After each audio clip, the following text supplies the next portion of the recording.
Dear friends, I thought I would start out with my face, and then we're going to transition to the slides. I have Yahweh's given some amazing breakthroughs this last few weeks, and some things, all of a sudden, the picture that's been way out of focus is suddenly snapping into focus. And it's my pleasure today to share with you the groundwork for a book that I hope to present or to have translated into Russian and present a copy to each of the members of the Duma and also to President Putin, the Patriarch Kirill, and also Prime Minister Orban, Prime Minister Zidlo. In this presentation, we're laying groundwork and we're tying everything into the Parasha. Now, it's amazing when we're on the right Parasha schedule. It's just amazing the insights. And the rabbis start at 6 months out of sync. So just consider, just as a possibility, I don't want to be I want to stay positive focus, but just consider the advantages of beginning and refreshing the Parasha cycle with the new year instead of doing it the other way. So let's transition to our, if I can pick the right one. So that's the right one. That is the right one. Friends, it is a real, they talk about relevancy. They talk about making your ministry relevant. I want to speak words of peace. Nazarene Israel is a self-defense only organization. When people persecute us, we flee from this town and we go to another one. That's what we do. But there's also other things that we're called to do. We're going to talk about a lot of things here. But Father, first, I just give you all the thanks, Father, and all the praise and all the glory for this message. And I thank you, Father, Father, I thank you for your faithful ones, for your faithful people, Father. I don't even want to count them, Father, and thank you for sending more. Father, thank you for showing me that all your people need is they need to know, they need a clear vision, and thank you for just snapping it into focus, Father. I owe you my life. I owe you everything, Father. Everything is yours. Just please tell me what to do, Father. Please help us, Father. Please help me, your servant, present this, your vision, to your people. I know it's a big vision. Your arm is not too short, Father. We ask these things in Yeshua's name. Friends, we're going to go to Parasha Vayeira, and that means and I appeared, but it also means the word appearing has a lot to do with fear. So there's a big play. So in other words, what you fear appears. Just like he says in Job, he says, that which I have greatly feared has come upon me. Friends, what do we fear? I pray we fear the living Elohim and that he's coming upon us. Where two or more are gathered together in his name, there he is in the midst of them. I hope you've already read the Parasha. I just want to kind of breeze through, kind of hit the highlights. Friends, what we've got is, this is, well, here, I'm going to switch back. Right, sharing your, stop sharing. No, you know what? I'm not going to touch it. I don't know this friends, I need prayers for the technology stuff. I need a crew. Please help, Father. Please, you're in control. You're in charge. Be still and know that you are Elohim. You will be exalted throughout the earth. It's nothing I will do. I'm just here sharing the vision. I'm here sharing. Please give me your words to speak and stop me from speaking any words that are not yours, Father. Just let this whole thing just come from you, Father. So Moshe, we've seen in past parashiot, and we're in the top line, we're going to kind of connect the parashiot together. We've seen the rise of a new Pharaoh who does not know Joseph. We saw that last week. And they said, come, let us conspire against them, lest they grow bigger and stronger than we are. And friends,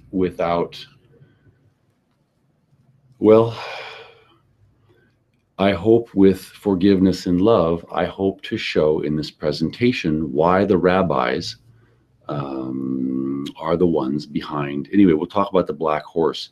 I hope, Moshe came to the children of Israel.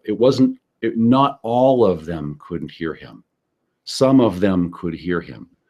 And I pray that you will be able to hear this message. But what they talk about relevancy, Okay, now notice that when the children of Israel, that's us, left Egypt, our forefathers, notice that among them were already the seeds of rebellion.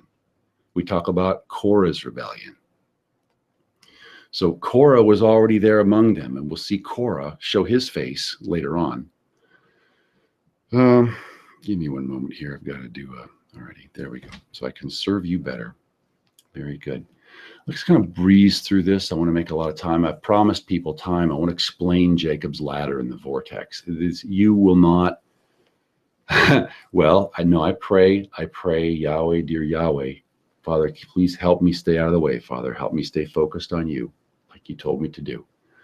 So Pharaoh's heart is going to be hard. He's not going to let us go. We talked about in the Parasha last year, in earlier years, we talked about how at first it was a sudden exodus, and the first exodus of sudden exodus, and then 40 years in the wilderness. And now it's going to be the reverse, because the spring and fall feasts are all mirror images of each other. So now we're going to have 40 years in the wilderness, and then a sudden we're going to go meet him again in the wilderness of the nations. But the thing is, whether or not we survive that for these, and we got 35 years left. So whether or not we survive these 35 years depends on whether or not we're willing to become the assembly of Philadelphia, which is who he promises to protect. But, things are getting pretty crazy out there. Pharaoh doesn't want to submit to Yahweh, because Pharaoh, well, you can make life, we can make life. You can make clones, we can make clones. You can make whatever. So anyway, what I want to do, friends, I just want to shift here. If you want to know the roadmap for Revelation of the end times, right now we're at seal 5. Next comes seal 6. Okay, seal 6 is not going to be real pretty. So I'm just talking to the few, because not everyone ignored Moses. Hello, not everyone ignored Moses, right? I'm not saying I'm Moses. I'm just saying Yahweh's given me a vision. I'm sharing it with you, his people. I know some of you are going to hear this thing. And when you get this message, when it takes on, when you can see Yahweh's giving us a 34, 35-year plan to meet him as a people in the wilderness of the nations, I can show it to you anyway. We're going to launch here into the half. I just want to breeze through this and give more time for the slides. But in Isaiah, in the Haftarah portion, in Isaiah 27 and verse 6, we're prophesied, those who come. Well, who is that? Okay, those who come, he shall cause to take root in Jacob. Okay, Jacob is Judah, typically in prophecy. There's sometimes it plays both ways. Typically, Jacob is Judah, but he says Israel, Ephraim, or Joseph, shall blossom and bud, that's us, and fill the face of the world with fruit. Well, Ephraim means doubly fruitful. So he's promising some people are going to come and join and take root in Jacob. And Jacob's got some wonderful blessings. Brother Judah's got some wonderful blessings coming. And I want to emphasize that. We're going to talk about we're going to air some house laundry going way back. Okay. And I welcome you, rabbis or even imams, if you like, if you wish to ask questions, politely. I don't want to get into, but even Islam says the Torah is reliable. So I think if the Torah, or if the imams and the rabbis and we can all agree that the Torah is reliable, then we ought to be able to have some civilized discussion, and we'll see the advantages of that. But he says, now here's, friends, this is really difficult for me. I was born and raised a patriotic, flag-waving American, born on the 4th of July. Rah, rah, sis boom bah, mom, apple pie, Chevrolet, all the way, USA. Listen, so the pride, he says in the Haftarah, woe to the crown of pride, to the drunkards of Ephraim. I'm just going to, he does, the prohibitions are on alcohol, and we'll talk more about why that is later. But alcohol is a very powerful substance. It numbs out certain things. And Ephraimite culture, anyway, we'll talk more about that some other time. But he says, woe to the crown of pride. Now, in the news, we've seen that basically what they're getting ready to do, and there's various scenarios. We're going to talk about that some other time. But in verse 3 says, the crown of pride, the drunkards of Ephraim, will be trampled underfoot. And so verse 5, he says, and in that day, Yahweh of hosts. All right, now, so what we're talking about in context, in verse 3, Ephraim, well, who is Ephraim? Okay, so America and Western, basically the descendants of Western civilization, so the Christian world. We talked about that in the written study. But it says in that day, so we're talking about there's going to be a big crisis. The pride of Ephraim, he's going to hit the wall. Somebody gets so drunk for so long, and he's face first into the wall or into the ground. That's what's going to happen to Ephraim. It's not going to be pretty. Okay, we're looking at a World War III scenario. Okay, a sky receding like a scroll, seal 6, in about 3 or 4 years. Basically, 2020 is the target projected date. Friends, are you ready? Are we ready? We are not survivalists. We're revivalists. Are we reviving?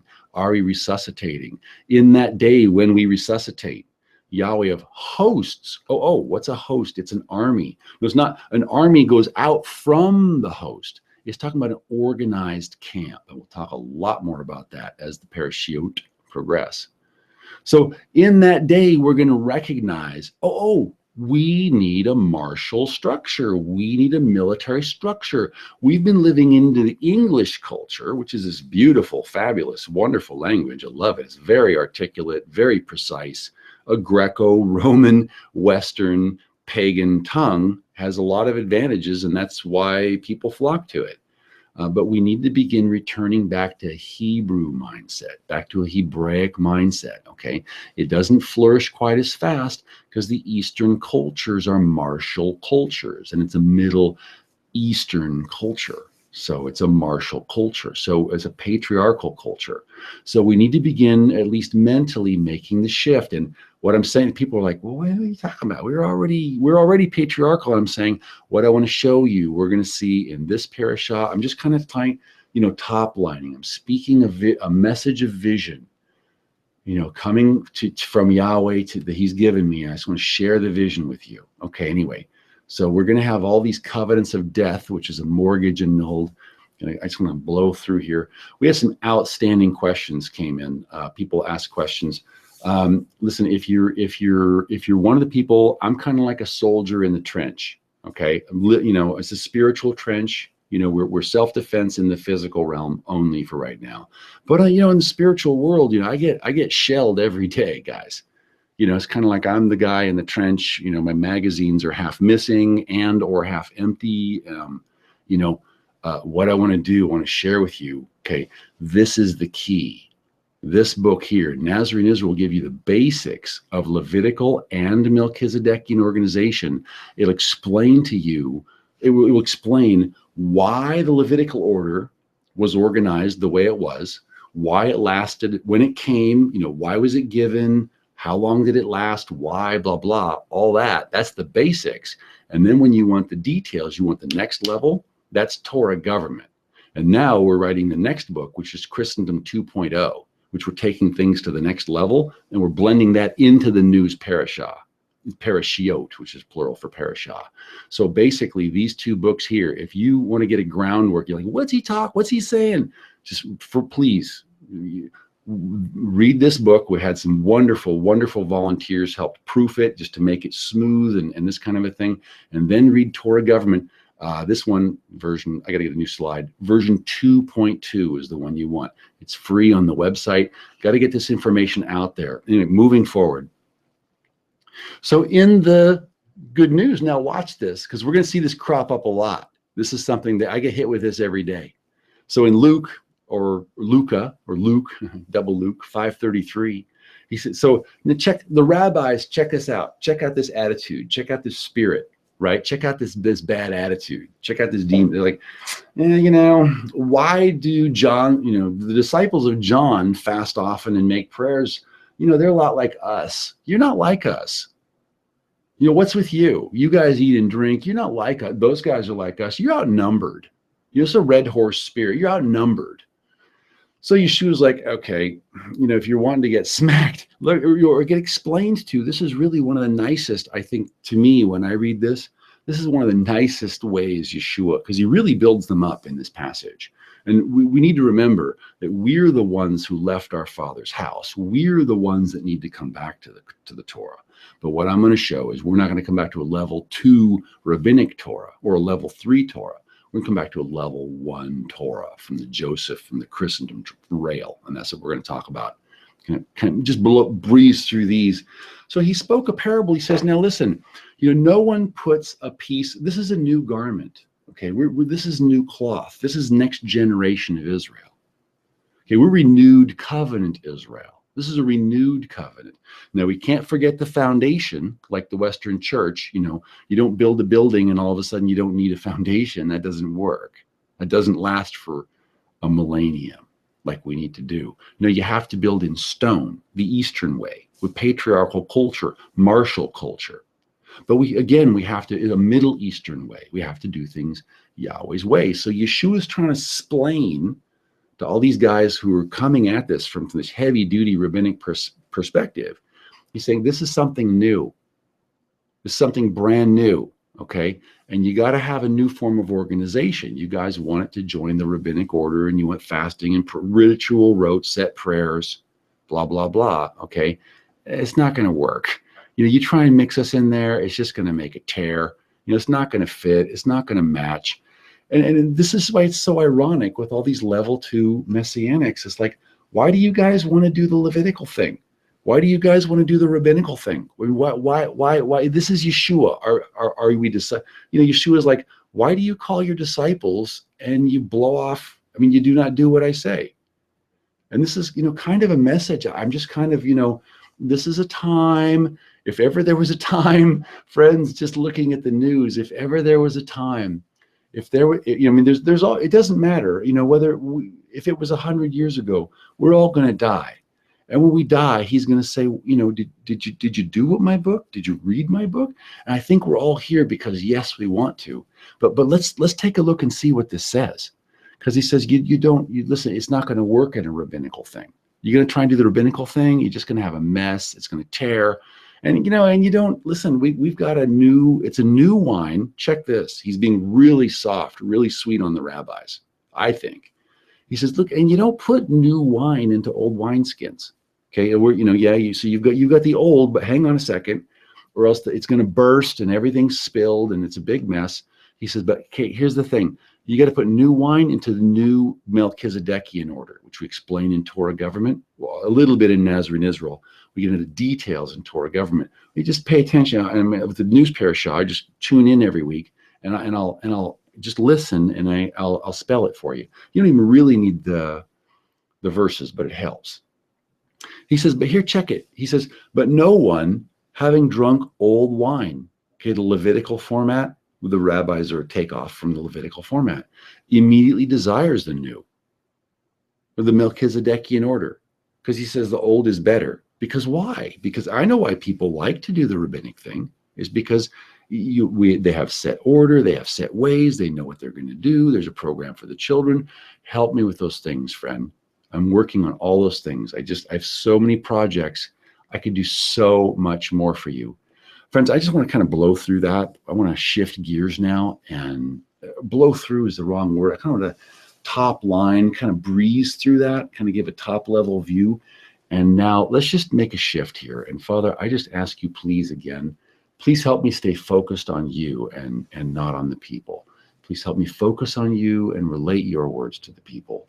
But let me not, because I'm trying to explain it to them, Father, but I need to keep my focus on you. Thank you, Father. Thank you so much. So what I want to show you, friends, this is what Yahweh, I've been working on this, well, since I was 11, basically, but that's a whole nother story. People don't know who I am, and people are saying, we don't know who you are. And just think of me as a guy who my world imploded when I was 11 years old because of the Christian church. And I've been looking for a way to make the world right ever since. And I know it's not of me. I know it can't be me. I know I'm not the one doing anything. I'm just relaying the vision that Yahweh is showing me. And I wish, friends, I had I need computer people with skills. I could show you things in this. I could show you but I need these computer 3D modeling. And even if there's programs, it's like learning curves and time. And there's so many things to do. And we have a Bible translation project I'd love to do for you. There's community project. There's children's ministry. We want to get a broadcast. Yahweh's telling me to get the broadcast going in Spanish and German. I'm still, and it's fine. YouTube is Google is a good program, but at some point they're going to force me underground. At some point you're going to go to the Nazarene Israel channel, or you're going to be expecting a Nazarene Israel email in your inbox, and it's not going to be there because they're going to shut me down. At some point, this is about, in the Nazarene Israel study, basically about 2042, that's World War IV. They're going to really start turning up the heat. And anyway, we're gonna talk about all that some other time. But what I want to do, I want to show you, this is so important, and I want to show you. We had some people getting lost, and I apologize for this. This is not what I wanted to do, but it's not my words, thy words. Not my will, thy will. So this is kind of Jacob's ladder, if you can imagine. Again, we talked about this last week. We're just standing at the base, looking up at the heavens toward Yahweh. So Yahweh's on the top rung, and there's more rungs than 7, and we can depict this other ways. But then you come down to the second rung, and there's like a split, there's like a schism, there's like a division. So now there's a difference. Instead of being one combined Melchizedekian order, like Yahweh's got Nazarene Israel preaching, now we come down, and there's a schism. There's a Judah and there's an Ephraim. Do you see what I'm saying? There's a split. We'll talk a lot more about that. So in other words, we're no longer united as one in Messiah Yeshua according to his rules. Now we're not willing to obey his rules. So there's a lot of people pretending to be at level 1, but level 1 requires obedience. It's really, really, really, really, really hard to get to level 1, but it's not burdensome. And Yahweh gives more favor, and he gives a boost. He gives an assist that is worth everything. Praise you, Father. White horse. Okay, Joseph, what I want to share with you, I didn't get as far. We got just a few minutes left, maybe 3-4 minutes. But what I want to show you is, if you go through Nazarene Israel, it'll show you the basic overview. And if you're new, if you're in Christendom, if you're just if you're in the church, you're Messianic, or you're listening to a bunch of different teachers and you want to know.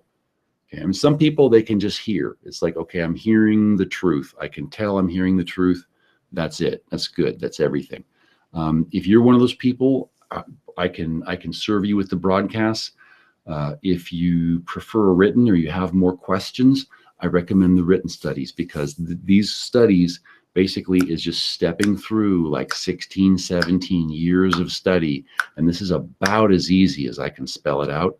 So even for the disciples, even for people who are helping me, like resupplying me with food, resupplying me with ammo, resupplying electricity in my wall socket, keeping the roof over the head in this bunker, basically, or this, this tent, this Melchizedekian tent, this worship center for the Hebrew people, for everyone that wants to be at level 1. So if you're level 1 with me and you're doing those things, I have time to answer your questions. I need to refocus here. So we talked about last week, white horse track. That's the one that goes all the way to the top. Why does the black horse track not go all the way to the top? In other words, why do we not need to worry about it? Because we talked about last week, Israel bowed himself on the head of the bed to Joseph. So that doesn't make us better than Judah, because because Yeshua was Jewish. Okay. If there's if there's a best skin color, it's dark olive. Okay. So I'm not saying that. Okay. And we'll talk all about the migrations of the Ephraimites and blah, blah, blah. Okay. White is not it, guys. White is not, and it doesn't really matter. White is not right. So I'm not saying racism, but notice the split. Judah's track doesn't go all the way to the top because Israel bowed himself on the head and because they rejected Yeshua. So he went to the Gentiles, which is us, which is Joseph, because we needed more help. So nothing to get prideful about. And as we're going to see as we go through the Parashiot, if there's any Ishmaelites out there, or if you're listening, You all say the Torah is reliable, so you should be able to track. I mean, you might be in a position to, see the forest for the tree. You don't have a problem seeing the Jews and Christians from an outside perspective, but just take a look at what the Torah has to say here. Because there's, if we're all children of Abraham, and if there's blessings over all the children of Abraham, and if we know there's going to be a unity together in the end times, I just want to show, and if you want to reason together with me from the Torah, because you say the Torah is reliable, I will take your questions. I would like, just nice, calm, respectful questions. We'll take them. And then we're going to get over here. And then there's a thing. Now, this is one of the things that's cool about Ishmael. I want to point out what's cool, really good about cousin Ish. Okay, the cousins, Ishmael. So here's what, and I don't know how many are listening, but if they're listening, Ishmael is still level 3. Okay, Abrahamic. And then you've got level 2 steps up to Israel, but then Judah didn't accept. Okay, so down here on level, see, if I had the software, I could show you so much. Anyway, help me with pray for me, friends. Pray for the broadcast. If I had a crew, I'm trying to learn all these hats, and it takes away from the time that I could show stuff I could do for you and for your children, and we could be writing children's literature and all these. Anyway, what's cool about cousin Ishmael is he sees the Enlightenment as a bad thing, and most Christians and Jews are brainwashed. We see it. Okay, so, but anyway, we're going to talk a lot more about this, and we've got some written studies that went out. If you're not on the Nazarene Israel newsletter, please go to the Nazarene Israel website, and I'm going to talk about, anyway, I wanted to talk, this slide is very, very important. So basically, this is the black horse. This is Brother Judah. We love him. We just pray for the best for Brother Judah, because they're performing a very important function. We want to honor and respect Brother Judah and cousin Ishmael, because they're all children of Abraham. Okay, moving forward. But this is and there's different ways we can visualize this. And as we progress forward with Christendom 2.0, I want to show you the black horse's plan. Okay, a flaming sword turning every which way, guarding the way to the true tree of life, to the true Torah. Friends, and if you think these boys, well, we just have to ignore them, basically. And anyway, we're going to talk a lot. I didn't have time. We'll have to talk about all these slides at some other point in time. There's so much.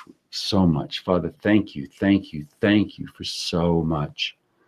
Father, thank you for you're turning the taps. Father, you're opening the windows of heaven.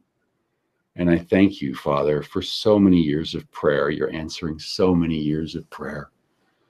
Father, please, you're showing us a pathway to survive the end times. You're showing us a pathway of safety through the tribulation, if we will organize and do what your Son said to do.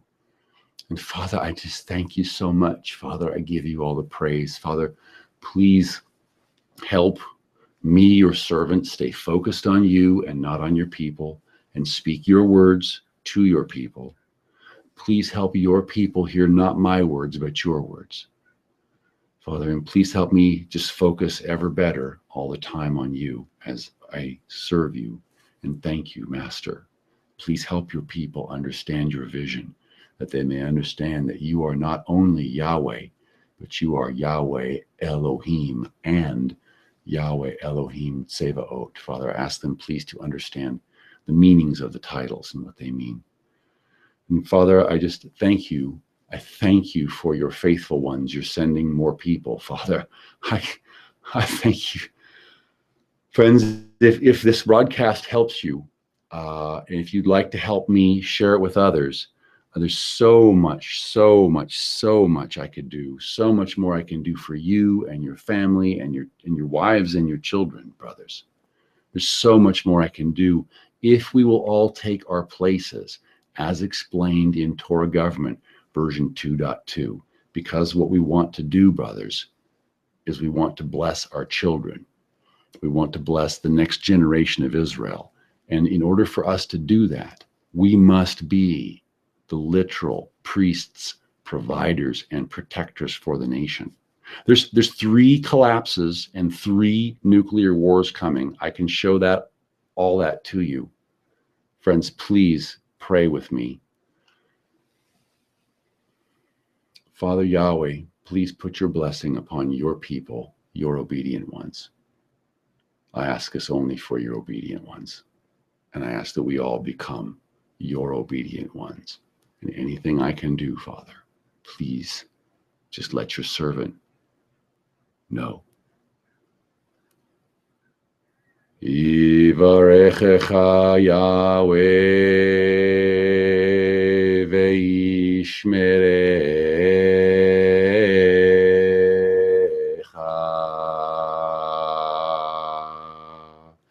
Ya'er Yahweh panav elecha vichunecha.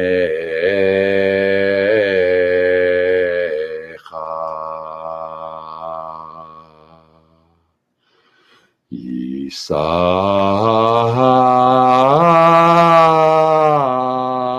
Yahweh panav elecha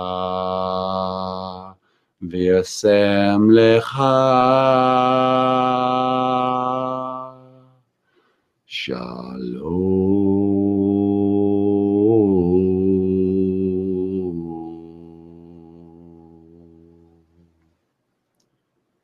May Yahweh bless you and keep you. May Yahweh make his face shine upon you and show favor to you. May Yahweh lift up his countenance upon you and give you peace.